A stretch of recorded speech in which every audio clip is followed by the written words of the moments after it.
దుర్యోధనుడి కళ్ళు పాండవుల వైపు ఉన్న వీరుల కోసం ఇంకా వెతుకుతున్నాయి. వాళ్ళల్లో కొంతమంది గురించి 5వ శ్లోకంలో ఇలా చెప్తున్నాడు. దృష్టకేతుశ్చేకితానః కాశీరాజశ్చ వీర్యవాన్ పురుజిత్ కుంతి భోజశ్చ సైభ్యశ్చ నరపుంగవః. దీని అర్థం ఏంటంటే దృష్టకేతు అంటే దృష్టకేతువు, చేకితానః అంటే చేకితానుడు, కాశీరాజశ్చ వీర్యవాన్ వీర్యవాన్ అంటే శక్తివంతుడైనటువంటి, కాశీరాజు చ కూడా అంటే వీరుడైనటువంటి కాశీరాజు కూడా,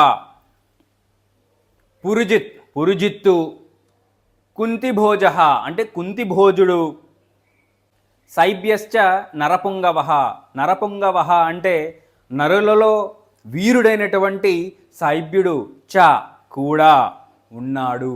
అంటే వీళ్ళంతా కూడా ఉన్నారు ఇంకా ఇక్కడ ఈ యుద్ధ భూమిలో అని దుర్యోధనుడు చెప్తున్నాడు.